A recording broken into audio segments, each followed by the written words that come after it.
Sonic Superstars was something I was pretty excited for since its announcement trailer.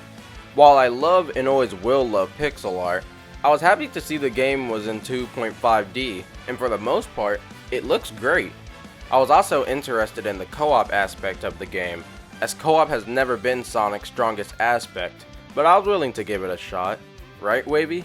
Honestly, yeah, I was hyped for the game too, as it was a new Sonic game, let alone a new 2D game with, for the first time ever, 4-player co-op. Before the video starts, we will be talking about everything with Superstars, so there will be spoilers.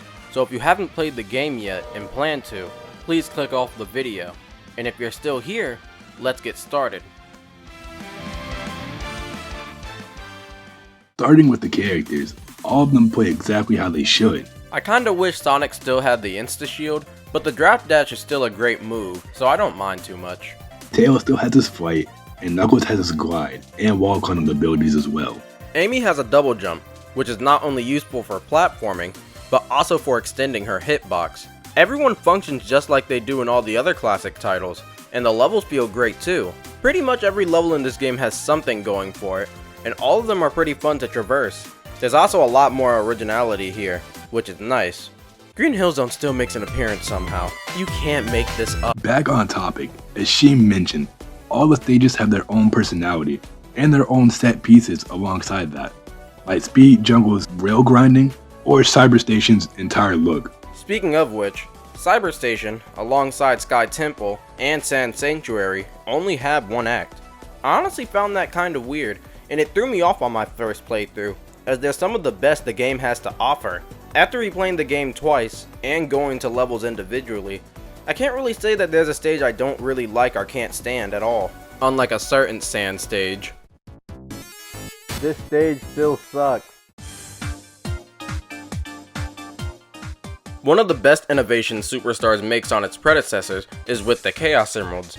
Just like Sonic 3 and Knuckles, Chaos Emeralds can be found in giant rings spread across the stages. Once inside them, you swing your way towards the Chaos Emerald, switching between other players if you're playing co-op. I should make a Spider-Man video. The Emeralds all have their own unique ability in this game. These include becoming a flaming comet to spawning a clone army, and even slowing down the flow of time.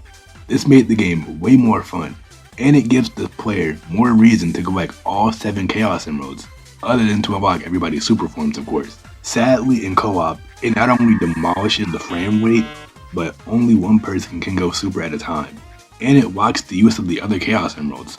Speaking of only one at a time, one of the worst things about Superstars to me is the fact that the emeralds are locked one per zone.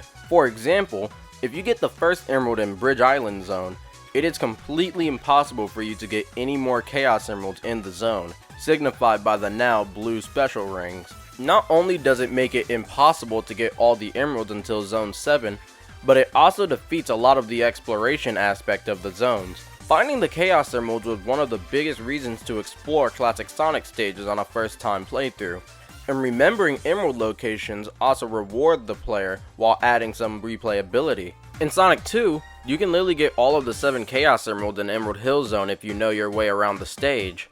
It kinda feels like a missed opportunity, since as I mentioned, all the emeralds have their own abilities that can be pretty fun to use in their own right. And while some are more situational than others, this is still a really fun addition to the game that differentiates it to its predecessors. Tails Syndrome, the act of getting off-screen in co-op play, usually as player 2. Here's a live example. You see Tails, and now you don't. Sonic Superstars is like if every player suffered from Tails Syndrome. Even player 1 isn't safe from getting off-screen. However, maybe we're just insane, but we still enjoyed our time. Ain't that right, Prime? Yeah, I still had a lot of fun playing co-op. Even though they did their best to consider it, like adding a button to jump back into the game, all players having separate ring counts, and even zooming out the camera, it's pretty clear that co-op may not be the best way to play.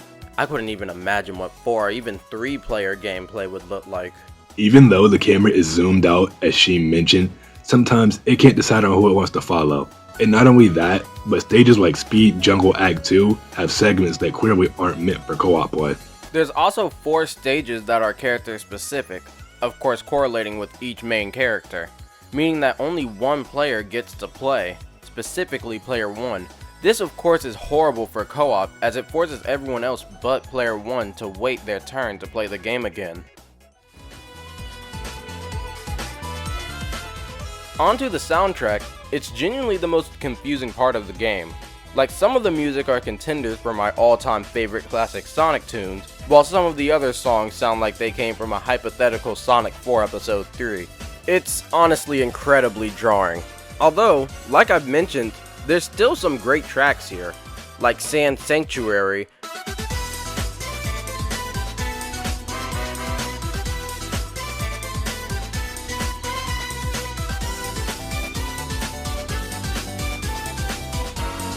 and Lagoon City Act 2.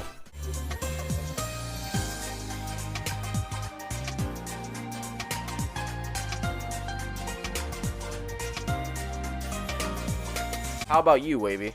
Honestly, my favorites off the top of my head is gotta be Frozen Base Act 2.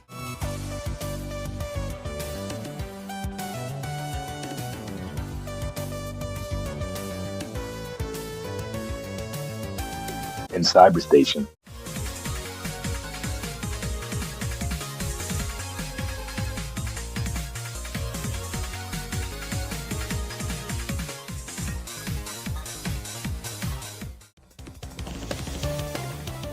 Bosses have never been a strong suit of classic Sonic, but they've never felt so drawn out before like in this game. The bosses in this game are admittedly pretty unique, but as previously mentioned, last way too long for their own good. Two of the first to come to mind are Golden Capital's encounter with Nat the Weasel, or Lagoon City's boss. Something else that should be mentioned is that a lot of the bosses feel like they were made with Sonic in mind, which makes sense seeing as how he has the most basic kit.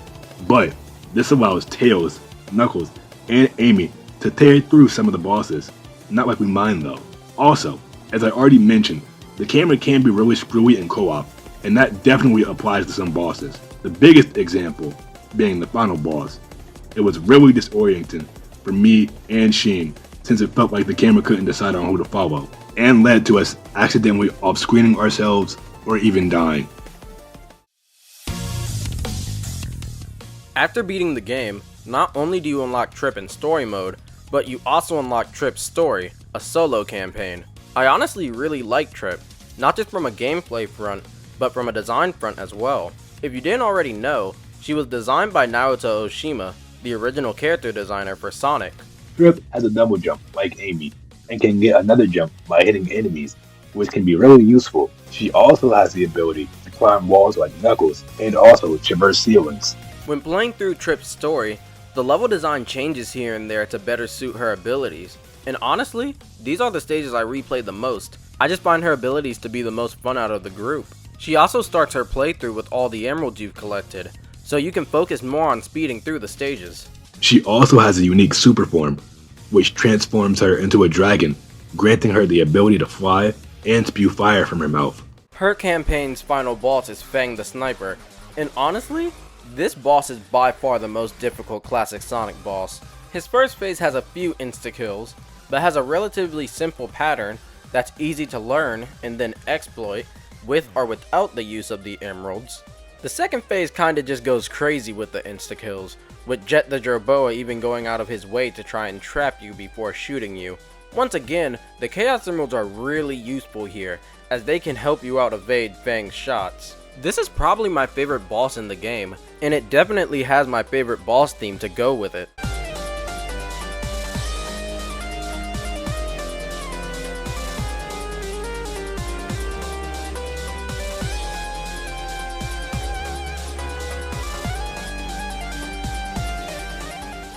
All in all, I actually really like Trip. She's the character I revisit stages the most with after I beat the base game, and I really like her design.